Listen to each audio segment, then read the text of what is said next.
Welcome to Global Journeys with Jill Dutton, the captivating travel podcast that takes you on an extraordinary adventure around the world. I'm your host, Jill Dutton, and I am thrilled to be your guide through the mesmerizing tapestry of cultures, landscapes, and experiences that await us. Global Journeys with Jill Dutton is more than just a travel podcast. It's an exploration of humanity itself. Through the power of storytelling, we illuminate the lives of the remarkable individuals we encounter along the way. Whether it's through the eyes of a fishing guide, a distillery owner, a mixologist, a historian, chef, or even a farmer, each person we meet adds a rich layer to the narrative of culture and place. In this podcast, we embark on a transformative journey where the focus goes beyond the typical tourist attractions.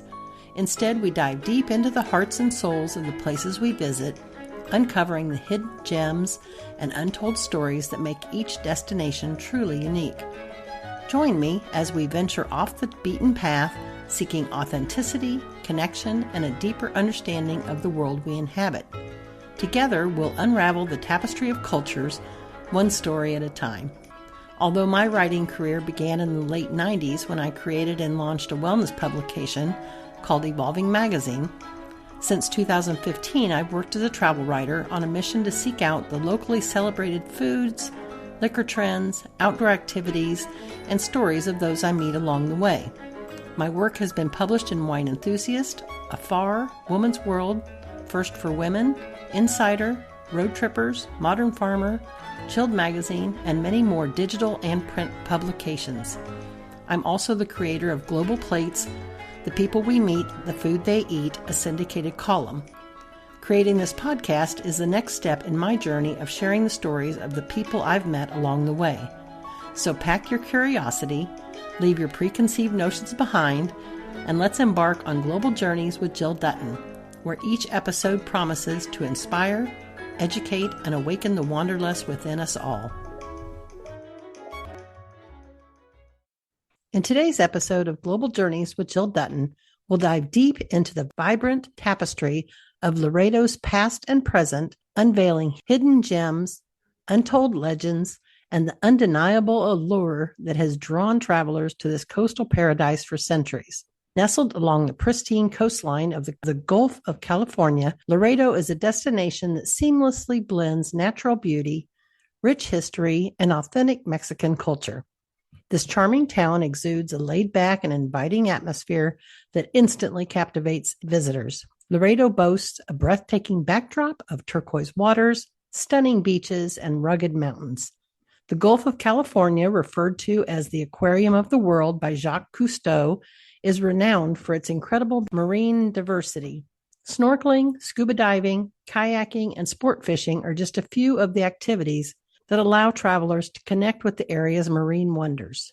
Culturally, Loreto offers a blend of Mexican traditions and local influences. Visitors can immerse themselves in the warm hospitality of the local community, savoring traditional Mexican cuisine and enjoying vibrant festivals that celebrate the town's heritage.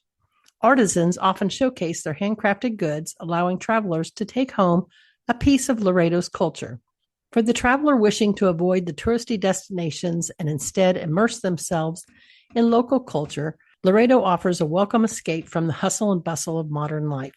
I myself have visited Baja California Sur twice, the first time an invitation to spend 3 days sport fishing. Each day, we spent the day with a delightful captain as our guide, watched marine life, and fished for our dinners. After, a local restaurant would prepare our day's catch in a myriad of dishes, such as ceviche, grilled, fried, and more. It was a feast, and the experience led to my interest in sport fishing. On my second visit, I flew into Loreto on one of American Airlines' direct flights. Mine was from Dallas-Fort Worth. We toured the walkable city by foot, dining in small outdoor cafes, spent a day on a catamaran discovering the islands in the south part of Loreto Bay, took a day trip to San Javier, then spent an overnight in a cabana in the middle of the desert where we met a vibrant couple who shared their piece of paradise set in a desert oasis with us. For more information about La Purísima, see the link to an article I wrote about this delightful couple we met in the desert, or view the itinerary from the Loreto trip in this episode's notes or at globaljourneyswithjilldutton.com. Today's guest is Jesus Ordonez, the General Director of Visit Baja California Sur, promoting travel to this rich and varied destination comprising the southern half of the Baja Peninsula. Jesus is responsible for the development and execution of all destination marketing, public relations, and team management. Since 2015, he has implemented a strategy focused on establishing destination ambassadors who encourage U.S. and Canadian travelers to explore the many sights, terrains, and adventures of Baja California Sur. As an avid adventurer who loves scuba diving, sports fishing, hiking, road trips, tennis, and golf, Jesus enjoys sharing his wealth of knowledge of and passion for the history, natural bounty, and vibrant community of Baja California Sur. So without further ado, please join me in welcoming Jesus to Global Journeys with Jill Dutton. Jesus, thank you for joining us today and sharing your insights on Loreto. We can't wait to embark on this incredible journey with you. Oh, I'm very happy to be here with you today. Oh, wonderful. First, I'm going to ask you some quick questions that you can respond to just briefly. It's a look at Loreto in particular to give listeners just a quick overview of the destination. So if you're ready, then the first question is, what is Loreto known for? All right. Well, Loreto is it's a small destination in the Gulf of California coast of Mexico on the state of Baja California Sur. And this destination has two very important features. One of them is it's a Pueblo Mágico, which is a designation granted by the federal Mexican government to all of these locations that preserve their culture heritage, their architecture, and that are significant within the development of a community. Right. And this is because Loreto was the first capital of the Californias. What this means is that when the Spaniards came into mainland Mexico, they heard of a place that was rich with pearls. Mm-hmm. At the time, there was a very famous novel, Las Ergas de Esplandian, which are the adventures of Esplandian. Okay. And that novel talked about an island reigned by a queen, Queen Calafia. The island was named California. And this island was rich with gold and pearls. So when they heard about this place, they gave it a try and landed in what is now La Paz in 1532. Mm-hmm. And it took them more than 150 years to be able to leave a settlement that will stay for the long run. And this was in Loreto in 1697. So the first mission settlement was Our Lady of Loreto. Mm-hmm. And from there, the Spaniards started exploring all the way south to what is now Los Cabos. And they were settling missions on the way. And also at the same time, they were moving north. So they settled a number of missions until they got all the way up to San Francisco, California, now the U.S. California. So when they thought this was an island and it was certainly rich with pearls and gold, so they decided to name it California. So Loreto was the first capital of this area. And as the missionaries kept going north, they realized it was not an island, but a peninsula. Mm-hmm. So many of the regional maps, it will portray this region as an island, the island of California. Yeah, as you can see, this place marks a very iconic moment in history, and it now conveys the two countries, the U.S. and Mexico, because the missionaries then, as they realized this was a peninsula, they called the part where the peninsula actually they called it Baja California, and the mainland, what is now in the U.S., they called it Alta California. Alta Oh, means higher or upper California, and Baja means lower. So when that part of land became the U.S.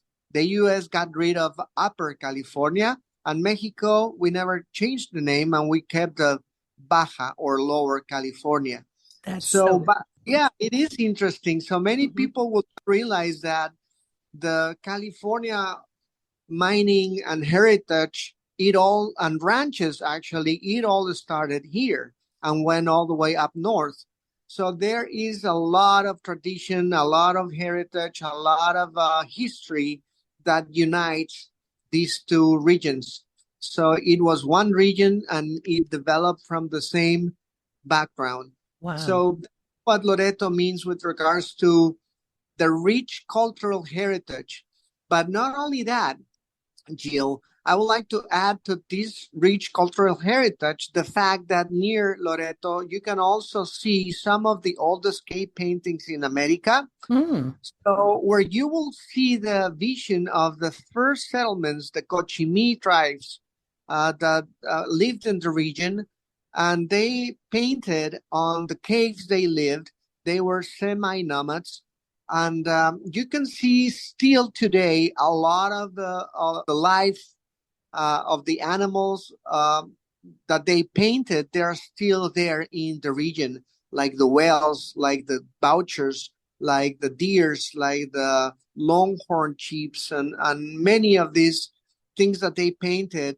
You can still go back and see the cave paintings that are exposed to the elements, the rain, the sun, the wind, and you can still see them very clearly. So it talks about a blending of a culture that will still persist in the region, and the visitors that will come to visit us will find that they will see how the locals live. This is still a very small community of less than 20,000 inhabitants. Hmm. Everybody knows each other, and everybody has lived there for a long time. So they are very welcoming, very warm, very happy people. They want to preserve their heritage, they want to preserve their culture, and they want travelers that have an spirit of exploration and an open mind to learn how life is possible between a desert, a Sierra range, Uh-huh. and the sea. So it's a very particular way of living because there are very scarce resources like water, and there are very few places where you can grow vegetables and find a living. So still today, a small community because it cannot grow big because again you have limitations on your resources. Hmm. So Hmm. what I'm trying to say is that many people will not consider this part of Mexico as rich culturally as if you talk about the Maya Peninsula or the Mexico City temples of the previous Spaniard people. Hmm. Baja California Sur and specifically Loreto will be a great place for those that like to do an historic immersion on this region of Mexico. Okay. So that's one of the things that I will say describe the region. Hmm. So you can still see the first mission that was built there. There's a museum next to it, so you really get a clear picture of what it was. And And then the can second, visitors can tourists can they visit the caves or like on a guided tour, or is that an option? yes, visitors have to visit the caves with guided tours because these places are in the heart of the Sierra de la Giganta. Hmm. So it's not something you can take your car or your bike or take a hike and get there. No, by no means. We will never recommend that. Okay. But you can take a guided tour and you will really enjoy the scenery. You will really I mean, you need to go up there with a good space on your memory of your phone or your camera because you will take a lot of pictures. Hmm. And yeah, but we will strongly recommend to do a guided tour, with a serious established company that Hmm. will do that. Okay. And as far as yourself personally, I know you like to scuba dive and that you're an angler, you're a fisherman. What do you consider like a perfect day in Laredo? What would you be doing? question, I had the second point was precisely what you're going to. Then we have the Gulf of California, which is it was named as by Jacques Cousteau, the famous French explorer and Mm-hmm. biologist. And he called these waters the living aquarium of the world. And the Oh. reason is because this is the youngest body of water in the world. Mm-hmm. So the rich biodiversity within these waters is just amazing. Yeah, I'm a diver and I really, really enjoy diving in the waters of Loreto because of the very, you see a lot of different species within one dive and many fishes of each species. So it's just breathtaking. Mm. And so going back to your second question is right now, summertime, most of the activities you do are within the water. Mm-hmm. So either you go fishing or diving. It might be a little bit hot depending where you live. For instance, if you live in or someone listening to us is living in Arizona, say Phoenix, it's hotter in Phoenix than what it is in Loreto. Not Mm-hmm. by much, but then you have the advantage of having the water, the fresh water, so you really get your temperature leveled and enjoy the experience. So sport fishing is great. We Yes. have mahi mahi right now. We call it dorado, Mm-hmm. and Jurel will soon be coming up to the shores. Some marlin, but we also have some sea bass, Oh. uh, big sea bass too. So I've been seeing the fishing reports, and they've been cutting good sized mahi mahi Mm-hmm. and dolphin fish. So it is exciting time to be fishing here in Baja. Very much. Today, just so you know, there is a very important fishing tournament taking place as we speak, which is the East Cape Bisbee tournament with $1.8 million in prizes. And Mm. this is the first tournament of the year that will end up with the bigger black and blue Bisbee in November in Los Cabos. That last year the winner took home $3.8 million. Oh So my it's goodness. one of the largest prizes for fishing in the world. And Baja California Sur is very well known for its sport fishing. Yes. And staying with that, the beauty of Loreto is that uh, you have different options of fishing near and around Loreto. Mm-hmm. Because if you want to go on the Pacific side, you can go. It's about a 2 hour drive to get Mm. there, so you Okay. can still make it in the morning.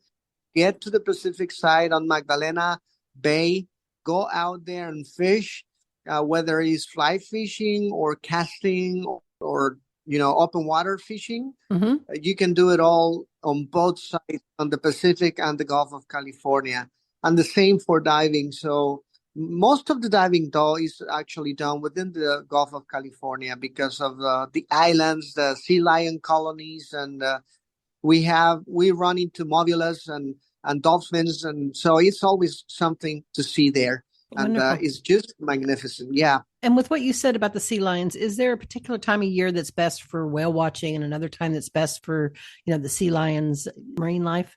Certain times a year when they're the guide. Yeah, actually, the sea lions are not there right now because they moved to a specific point near La Paz Mm-hmm. to mate. So they are now on their mating season. So they come down to the largest colony of sea lions, which is near around La Paz, and then they go back as soon as the newborns are arrive. Then the males start going back to Loreto.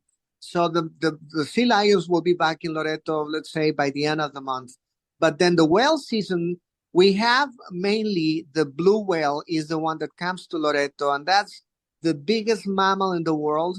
Mm. He's very shy, very little research on the world has been done on this species, still under protection by the federal government of Mexico and also by in the world is a protected species. So we're very honored to receive the blue whale every year from December to April. Since they go around the peninsula from Alaska, they arrive a little later than the other whales arrived in the other whale sanctuaries in Baja California Sur. So on the Pacific coast, we have the great whales, Mm-hmm. and then on the Gulf, we have the blue whale. So from Loreto, you can visit both the blue whales and the great whales on the same trip. So you will go to Bahia Magdalena, spend the day there, and take two turns on going out to see the whales within the bay, and then drive back to Loreto, or you can stay another day and do the same, Mm-hmm. and then come back in the afternoon to Loreto and take at least two turns in Loreto in 2 different days. So it usually looks like getting up in the morning around 8. By 8, you're out on the boat. It will take you about an hour boat ride to get to the spot. It's a very specific area where all the boats can go to meet with the whales, because that area is the designated protected area where the viewing could be done on the most secure and safe matter for both the species and us, the visitors. Okay. So another important thing to mention, Jill, is that these activities should also be done with qualified operators, because there is just a number of boats that have the credentials to take people out to see the whales, because they have complied with all of the necessary requirements on training and knowledge about the species to do this type of viewing. And so the it's very important to outline this, because this is for protection of both the species and our visitors. So Yes. you are out there looking, you don't see him from close, but you see him from far. But it's incredible, all of the knowledge that the captains will share with you, because they've been doing this activity for many years, and they have developed this relationship with the species, because they know them well by name. They know each individual. They can identify them because of the shape of their tail, because of the marks on their skin, and they can tell you how many times that whale has been on the Loreto Marine National Park, how many baby whales had that female have, and what are their names, and so on and so forth. So Yes. you will learn about their behavior. You will learn about why they come here to breed and give birth and feed. Well, they don't feed; they feed once they go back to Alaska. But it is a very important part of their life to make it back to the safe waters of the Gulf of California. So we're very fortunate, and also very excited and happy to share with all of your audience.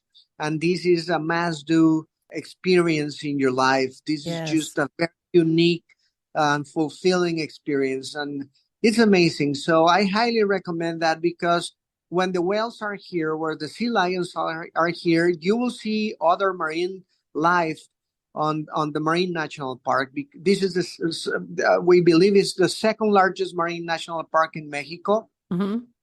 So there's a lot of things to see, from birds like the blue-footed boobies that live there permanently too. Many people will never expect to run into them there, but they do. So you see a lot of life, both on the water, on top of the water, and on the air. So the whale watching experience, we recommend to do 2 times, to go out to Loreto to see 2 days in a row, or 2 separate days to see the whales, because each day is different. And again, you are looking at a species on its natural habitat, and you can never tell what's going to happen. Oh, that is fantastic. So it's our recommendation. So to do whale watching, we will highly recommend to do a 6 to 7 day trip, because you will have to, because the weather is so nice. You can do a mix of 2 days while watching in Loreto for the blue whales. Then you can go to Bahia Magdalena and do another 2 days there. You come back to Loreto and do some cave painting, some hiking. It's great to do hiking at that time of the year. You can visit a ranch where you can also learn how the locals make their flour tortillas with the cheese. They prepare the cheese, and they will teach you how to do the burritos. So that is just wonderful, because you can really see how the life of these small ranches in the middle of nowhere Yes. Uh, I it's visited La Purísima, the cabanas at La Purísima. exactly if you go Yes, to La and we Purísima. did we ate her goat cheese and Oh yeah, the homemade tortillas at every meal, and everything was sourced either from her land or from the ocean 10 miles away. correct. It was the most amazing experience I've ever had. It really was Yeah. the best food. And speaking of food, so food plays a significant role in the cultural experience of a destination. So, what are some traditional dishes, since we're talking about that, or maybe even restaurants that visitors should try in Loreto? Well, great question, and I agree with you. Food is a very important part of the experience, Mm-hmm. and I agree. When you go with Lilia and Lalo over there at La Yes, Purísima, yes, it's incredible, and they are such lovely people. It feel we always say that Lilia is our grandma. yes. You fall with her. She wanted to adopt me, and I loved them both. I did. It was a great visit. So, is there a particular food that you think someone should try, or if someone wants a traditional dish in Loreto, what do you suggest? Yeah, thank you for that question. Well, I will suggest a few things. One of them is almejas, which are the clams. Mm, And in this case, Loreto is famous for the almejas chocolata. It's the same as chocolate, but instead of an E, you add an A, chocolata, because chocolate. of the color of the outer shell. Mm-hmm. And in Loreto, they have different ways of preparing this almeja. But I'll tell you why this dish is important. It's documented that the Cochimi, the original semi-nomads, inhabitants of this land, will come to the seashores and will pick the clams on low tide, and they will prepare necklaces to dry the clams and put them on the necklace so that when they go back to when they will move to a different spot, if they didn't hunt or they were lacking protein, they Mm-hmm. will use each one of these clams to feed the children and the elder. So there is an Asian tradition of this food being part of the local diet Mm-hmm. still today. So local Loretanos eat a lot of almejas, and And they're they have delicious. yeah, they are delicious. And they have several dishes. The most typical one is called almeja tatemada, Mm-hmm. which is a smoked almeja that they place on the ground, facing backwards. So they place it on the ground on a gravel bed they make, and then they collect this dry bush from the desert and put it on top of the almeja. They light it up so the heat of the bush will cook the almeja, and then you let it dry a little bit. You grab a slate of on the arroyo on the creek, and then you hit the lower bottom of the almeja on the slate, and it opens up. So you put several of these on one flour tortilla, Mm-hmm. and they prepare a dip made of mustard. So you just put a spoon of this dip, and you do a burrito with it, and it's Mm. just delicious. Oh, The nice thing about it, Jill, is that every Saturday at one of the local hotels, they prepare this dish every Saturday. So you have the opportunity that during Saturdays, try it out firsthand, the old-fashioned way they used to do it. So almejas tatemadas is a must do in Loreto. And they mm-hmm. also almejas en escabeche, which is a traditional way of preparing food the old way before refrigerators were a very common thing on our kitchen. Right. So they had to preserve food for longer periods of time. So that's one way they did it, escabeche of almejas. Mm. So it's vegetables and it has this special sauce they prepare for it or deep, and you eat it with crackers or with chips or tostadas. So that's another must do in Loreto. Oh, that sounds wonderful. During my visit, we dined at an outdoor restaurant with live music. and I noticed that there were both tourists and locals at the venue. Is this common in Laredo? Is it part of the charm of that city? Because it seemed that it was more tourist friendly than touristy, but it was nice that everyone was coming together. And I'm curious on your thoughts. That's one of the identities of Loreto. Yeah, I agree with you. It's very common. There is a community of expats living there, both Canadians and Americans. Mm-hmm. They blend in, and that's great that you asked me this, because people visiting Loreto expect to blend in with the locals, because you will do everything they do.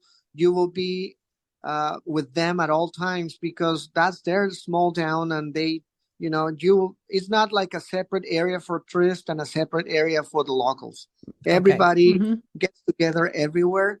Were you at the plaza or on that restaurant, Yes. Jill? Mhm. Yes. Exactly. And I believe we were having pizza, and there was live music. It was just delightful. It was a nice evening. We sat outside.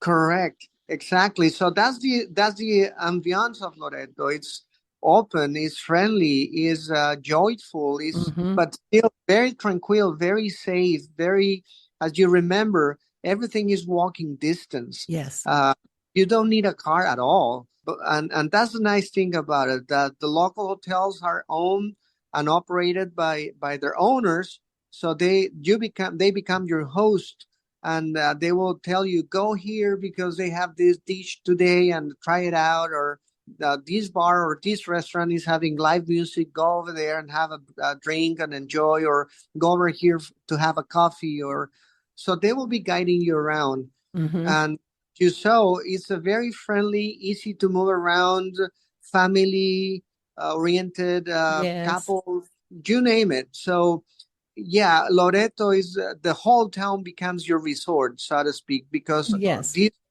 these hotels that are, the smallest hotels have 4 rooms, and the average sites of hotels are from 12 to 15 rooms. So some of these hotels don't have a restaurant, but then there are like 10 restaurants around town that you can get to walking distance. So you can go to different restaurant every day. We have traditional Mexican, mainland Mexican food, like mole, like Mm. other dishes that are more of mainland Mexico. And then we have the traditional seafood restaurant, Casa Carmen, that they prepare all of their food with mesquite grill, Mm. which tastes really, really good. Yes. Uh, so you have a plethora of places to choose from that place that you mentioned, where you Hmm. can have a beer and a pizza, or you can go and have a more fine dining experience just across the street, across the plaza where you were at. So you do have many, many choices. It was absolutely delicious. Everything that we tried, lots of seafood and Mexican dishes. It was amazing. And unfortunately, I'm running out of time. So, are there any other topics that we didn't get to that you'd like to discuss, or do you feel like, as an insider, do you want to make any recommendations for must-do activities, or tips for anyone visiting? I'm going to leave it up to you how you want to spend the last couple minutes. All right. Well, thank you. Yes, I do want to add that we have great connectivity with the U.S., Hmm. with Loreto. We have direct flights from Los Angeles, from Phoenix, from Dallas, Fort Worth. year round. Hmm. And we also have seasonal flights from Calgary, Canada, Oh, and San Francisco. okay. These are on the winter. The only time that the Dallas flight stops is right now, from August and September. But then after that, every Saturday you can connect to Loreto. So if you're on, if you are, or your listeners are on the East Coast, they can connect through Dallas easily, Hmm. or even Phoenix. And if you are on the West Coast, well, there's no excuse. You have Los Angeles, and then Phoenix and San Francisco in the winter. Yes, and And even like myself, I'm in Kansas, right in the smack dab in the middle. But I just flew into Dallas, and I was there, so it was very quick and easy. exactly. So it's very easy. And there is also another option for people living on the Southern California.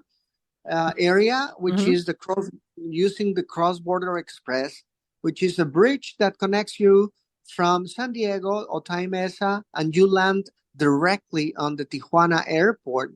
So that's the only place in the world that someone could do that. Go from you park your car on the U.S., you enter a facility where you document your luggage, go across the bridge and land on another country airport.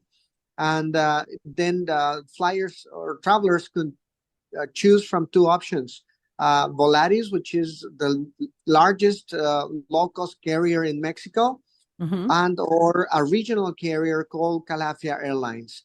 So they have a small Embraer flying from Tijuana to Loreto, or you have a larger carrier with Volaris. So many Americans are using that because they find it very easy, very convenient, very cost effective. So Mhm. that's their option.